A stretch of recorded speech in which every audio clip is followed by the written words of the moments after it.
Olá, eu sou a investigadora e vamos para mais um dossiê sombrio, aqui, nos Arquivos da Crueldade. Este arquivo começa no dia 29 de fevereiro de 1956, em Rochester, Michigan, nos Estados Unidos. O nome, no topo da página: Eileen Carol Wuornos. Um nascimento em ano bissexto, um dado aparentemente trivial, mas que a biografia transformaria em simbolismo de exceção e desajuste. A infância de Eileen foi marcada por instabilidade, abandono e sucessivas rupturas familiares. Ainda muito jovem, enfrentou a ausência de figuras de suporte, deslocamentos e uma sequência de eventos que moldaram um repertório emocional de rejeição, desconfiança e defesa constante. Não falaremos graficamente do que ocorreu. Os fatos estão documentados, mas é seguro afirmar que esse conjunto de experiências cria terreno para estratégias de sobrevivência rígidas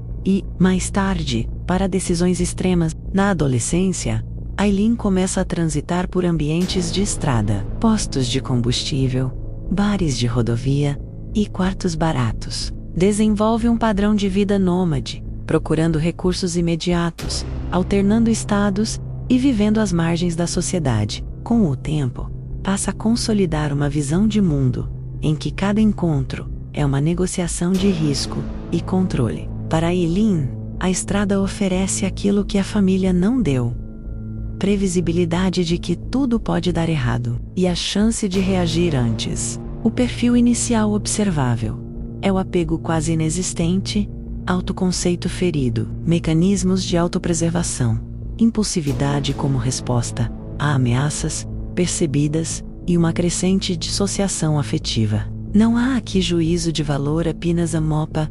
A combinação entre trauma, isolamento e marginalização pode encadear comportamentos extremos. No fim dos anos 80, entre 1989 e 1990, Eileen está na Flórida. Ela conhece Tyria Moore e as duas iniciam um relacionamento. Esse vínculo se torna para Eileen uma espécie de porto seguro possível. É nesse período que os fatos mais conhecidos deste caso começam a emergir. Mas se você chegou até aqui, inscreva-se no Arquivos da Crueldade. Curta este vídeo, ative o sininho, compartilhe com os amigos que also curtem esse conteúdo e seja bem-vindo. Aqui, cada caso é um dossiê real, analisado com fatos, investigações sérias, sem sensacionalismo e sem dramas. Contamos com você, pois o seu apoio mantém este arquivo vivo. Mas, continuando, entre 1989 e 1990, começam a surgir registros de homens encontrados sem vida em áreas próximas a rodovias, na Flórida. As autoridades percebem coincidências: veículos abandonados, relatos de uma mulher loira circulando em postos, o reaparecimento de objetos pessoais em circunstâncias suspeitas. A polícia passa a cruzar boletins,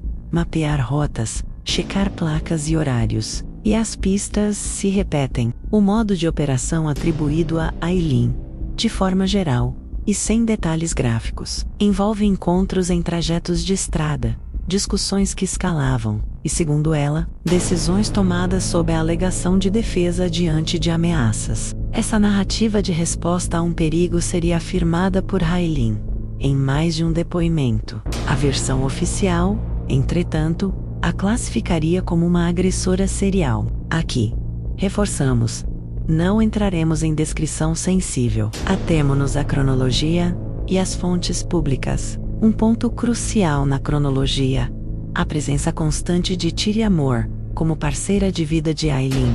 As duas circularam juntas por diferentes cidades, hospedaram-se em motéis econômicos, venderam ou empenharam objetos e chamaram a atenção de comerciantes por pequenos conflitos cotidianos. Essa rotina, repetitiva e itinerante, cria um rastro documental: recibos, testemunhos, filmagens esparsas de segurança e registros de penhor. No final de 1990, a pressão investigativa aumenta. A associação entre os casos torna-se mais firme, a À medida que depoimentos e evidências materiais convergem, as autoridades montam vigilâncias discretas em locais frequentados por Aileen, e o cerco se fecha. No início de 1991, Aileen é detida em Daytona Beach, após monitoramento policial, em locais onde costumava circular. Em paralelo, Tyria Moore decide colaborar com as autoridades. O objetivo da polícia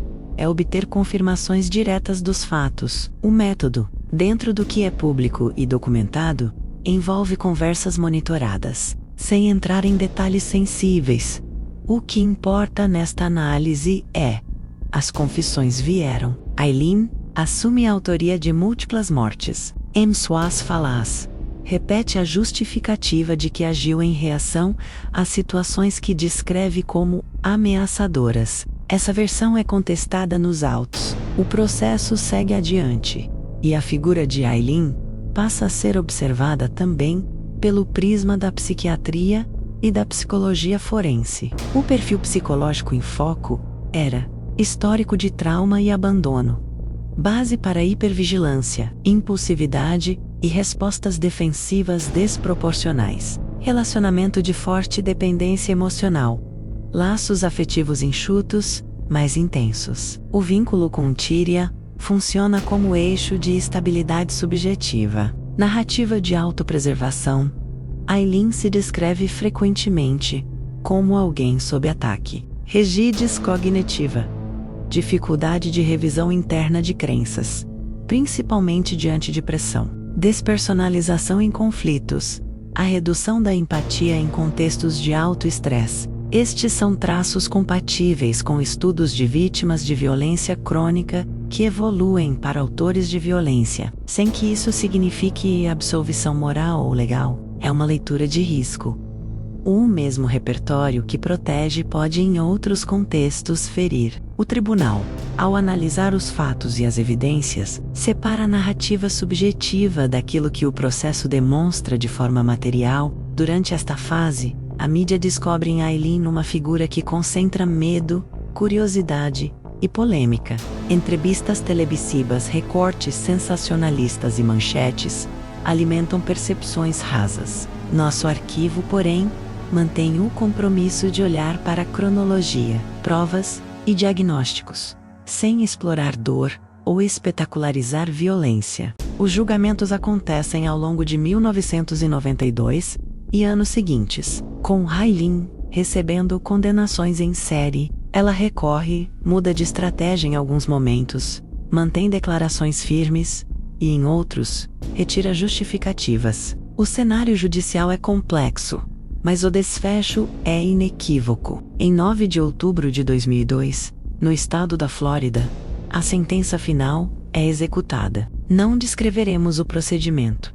Registramos apenas a data, a jurisdição e a conclusão formal do processo. O legado desse caso vai além do tribunal. Debates acadêmicos e jornalísticos discutem até que ponto um histórico de trauma altera a responsabilidade legal. A narrativa de defesa sustentada por Aileen encontra respaldo consistente nas provas? Será que a cobertura midiática contribuiu para simplificar um caso que exigia nuances? O sistema de justiça equilibrou de modo adequado a proteção social, os direitos da acusada e a busca pela verdade processual? No campo da cultura, o caso inspirou documentários e um filme de grande repercussão. Esses produtos trazem interpretações artísticas, por vezes mais interessadas na dimensão humana do que na cronologia exata. Por isso, é vital distinguir obra de processo. O processo é o que o tribunal recebeu, analisou e decidiu. A obra é um espelho com escolhas narrativas específicas. E no fechamento deste dossiê, este arquivo começou com uma data bissexta e terminou com um sistema de justiça concluindo seu curso. Entre uma coisa e outra, vidas foram atravessadas, investigações foram conduzidas e um país discutiu trauma, responsabilidade e perigo. Para quem observa o caso com frieza investigativa, fica uma lição. Origem não é destino, mas ignorar a origem ajuda pouco a compreender o que se tornou destino para tantos. Se você chegou até aqui, mantenha um olhar crítico e a sensibilidade ética. Valorize fontes públicas e confiáveis. Evite o sensacionalismo. E lembre que casos assim não são entretenimento. São arquivos que nos pedem responsabilidade ao contar cada detalhe.